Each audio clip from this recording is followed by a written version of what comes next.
Hello, Joy. So glad to have you here with me. This It's is so good to be with you, Mary. this is Joy Clarkson, and Joy is the author of a book that's just come out a few weeks ago. When did it come out, Joy?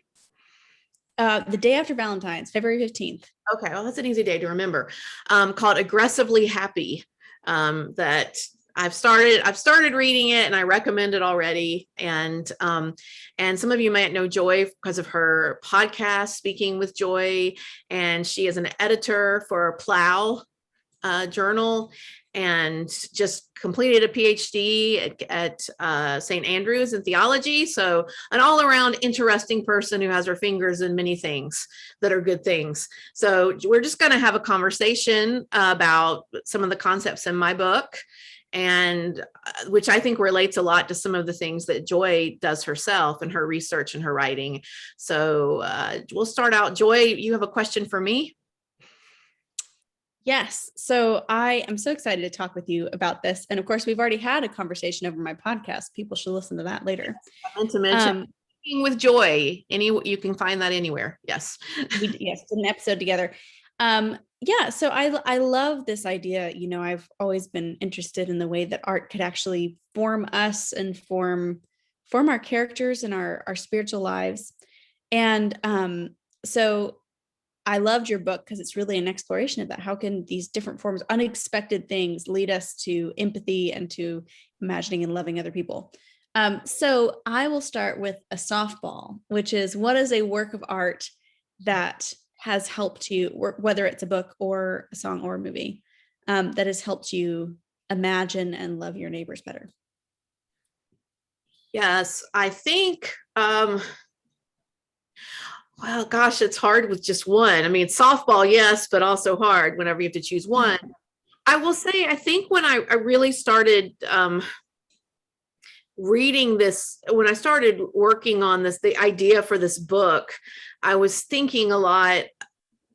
One of the first books that I really thought about this with was Toni Morrison's Beloved, which I know I already talked about on your podcast, so I don't go back to it so many times.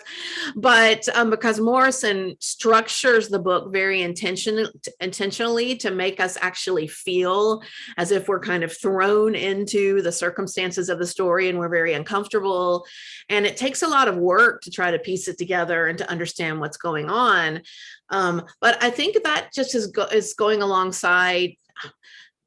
For like the past maybe 5 years or so, I have just been learning a lot more about African American literature and culture, and kind of listening to a lot of Black voices, and really understanding how much I didn't know. And so and I realized that when reading these novels, and also in the classroom teaching books that bring up issues of race in particular, realizing just it can be very transformative. Another book that I've seen really impact my students a lot in this way is Othello, is Shakespeare's Othello, because it deals with issues of racial profiling, and it can be related to so much that's going on right now. And it's amazing that students that have never thought about this before, and kind of reading something from, the ultimate canonical white guy author gets them thinking about, wow, profiling really is an issue, and it was back then and it is now. So I've seen it kind of in my classroom. But then, Morrison, I would say Beloved probably is the first one that comes to mind. So, what about you? What is there a book that you have read that really is that? I might have to delete that. So, noises. But is there a book that, one or more that you think can really expanded your capacity for empathy?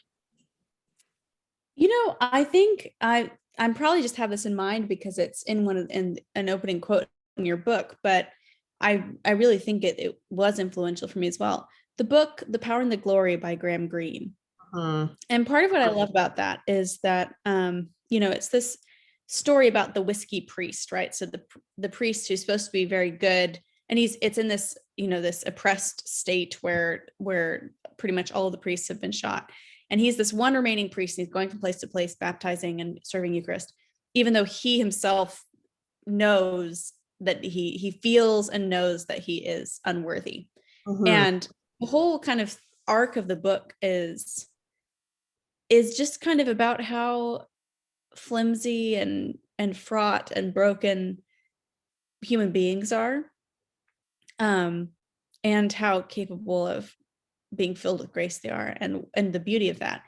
And I think that it kind of fills me with compassion, not just compassion, empathy for people who live contradictory lives, people who are trying to be good but aren't, which is sometimes me.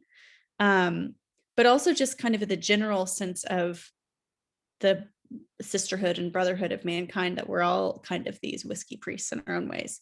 So I think that book just speaks really profoundly to that sense of entering into the fragility of being a human being, and that we're all a little conflicted, and we are all like the whiskey priest, both capable of mediating grace and contradictory in our convictions. Yeah, absolutely. It's funny you mentioned that, because I just actually had students read that in a class. They struggled with it. It's not the easiest to read. What did they struggle with? I'm curious. Because the first chapter, there's so many seemingly random characters. And of course, the character isn't named. So they just struggled with the way it was written. But then once we got into the heart of the book and talked more about the priests, they really found it profound and convicting. Oh, yeah. Yeah. Graham Greene has kind of an insatiable quality to me. Like any of his novels that I've read, I always end up gobbling them up. Even if they're a little confusing at first, there's something just kind of, I don't know, rich about them. But he's really good. And I think it reflects his own life. Especially, I love the novel, The End of the Affair, which is about, his actual affair that he had. And again, Catholic, but look at these things I'm doing.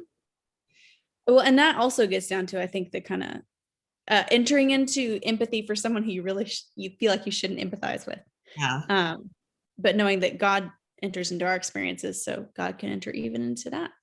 Yeah, I mean, it's interesting because the whiskey priest, who felt like he was this is back the power and the glory again, who felt like he was just such an unworthy vessel, and he had, committed these mortal sins, yet he saw the image of God in other human beings. And in some ways he was deeply Christ-like in his behavior. And that's what it's like, going from one, that's another thing I talk about in the book, and in a chapter with some examples from Flannery O'Connor and Sufjan Stevens and Better Call Saul, this kind of pendulum of human, from the wretched to the great, and the same person, swinging back and forth.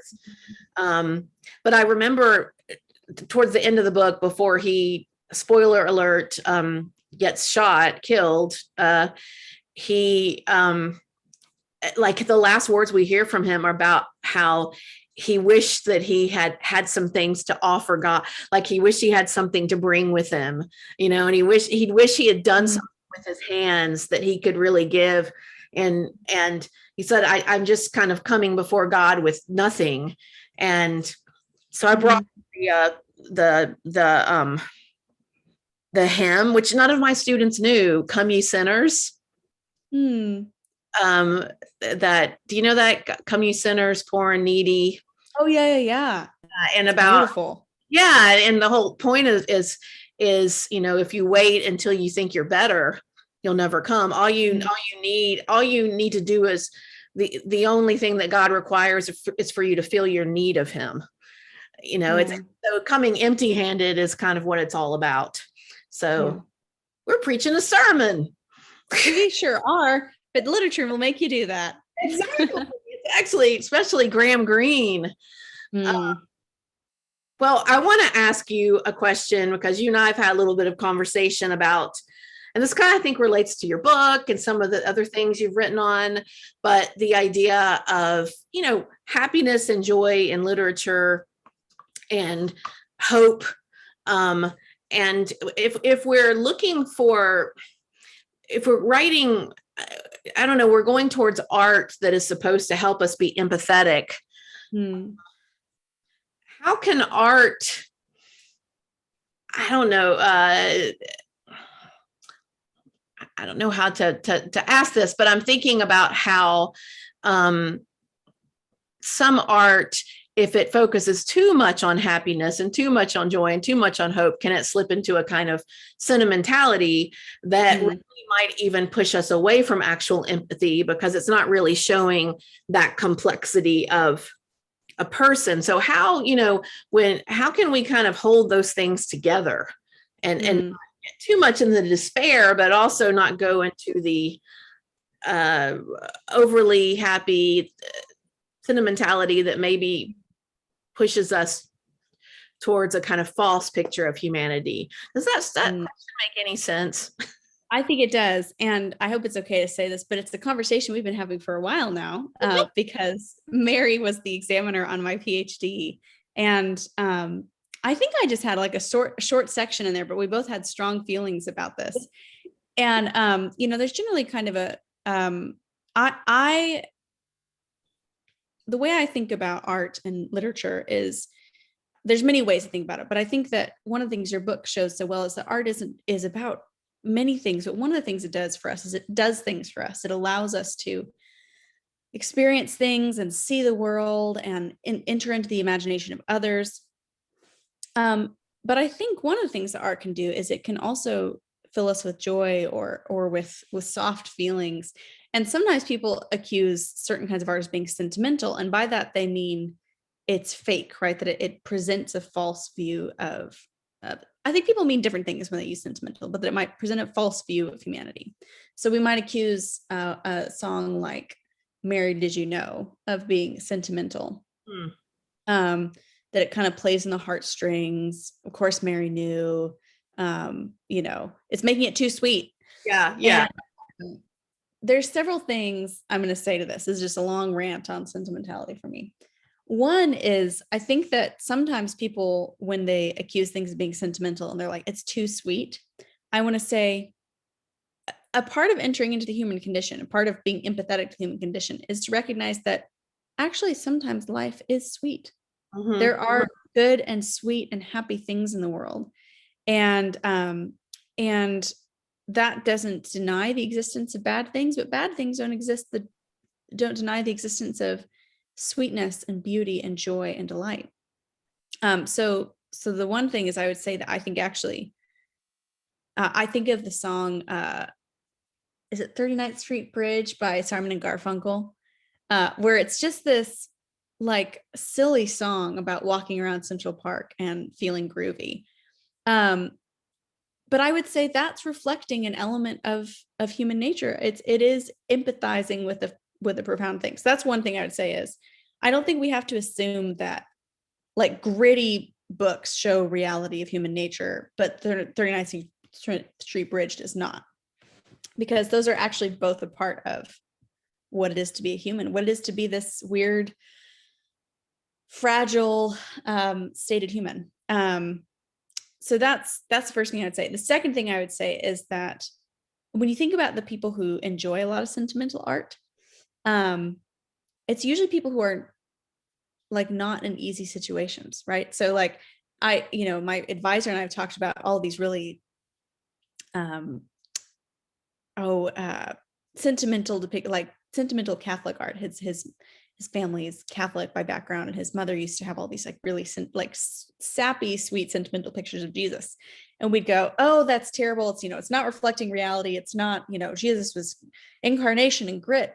But I think I also want to put in the pitch for sentimental art that maybe sentimental art is not just trying to portray reality, that there's other things we can do, and that we can empathize with the people who enjoy sentimental art, because maybe it is actually doing something fruitful for their spiritual life. Yeah, I remember once in a class when I was, using this example about Thomas Kincaid. What's his name? Yep. Yeah. the same. And sentimentality of that art, like kind of precious moments, Thomas Kincaid. Yeah.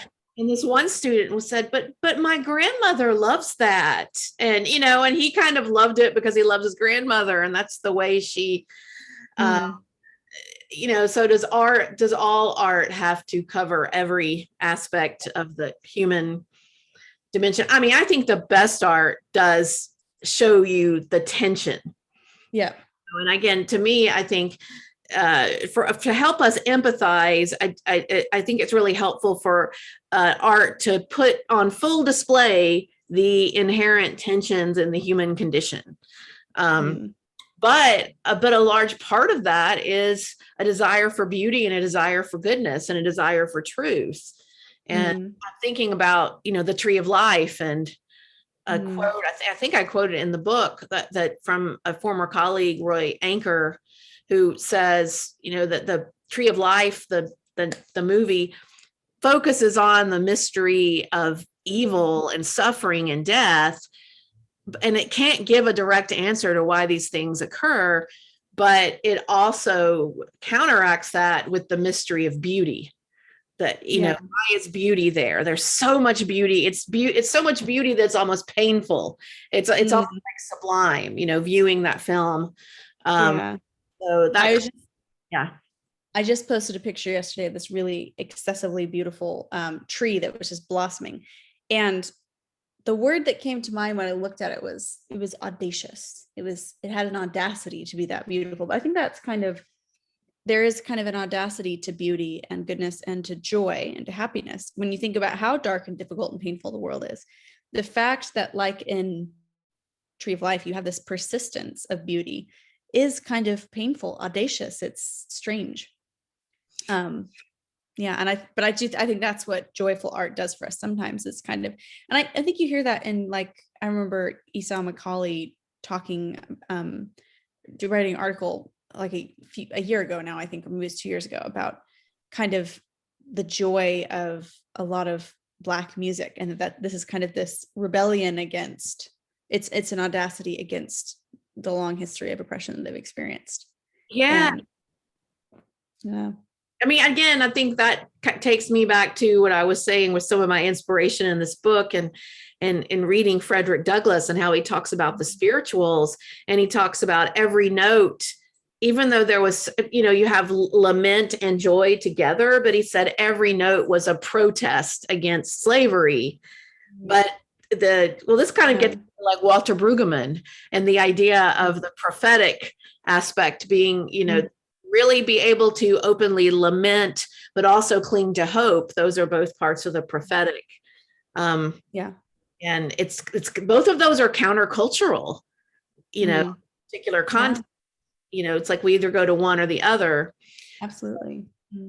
So that's wonderful. Well, I know that you've had a long day and you're in the UK, Joy's in the UK. So we'll cut it off now, but it was so fun to talk to you. And please remember that check out Joy's podcast. She has great guests. It's been going strong for a while now. It's Speaking with Joy, and Joy Clarkson. You can find her website and also her recent book, Aggressively Happy. And aggressively beautiful, maybe, is what we're talking about. And everybody better go and buy Mary's excellent, wonderful book. Oh, thank you very much. All right. Well, have a good night. You too.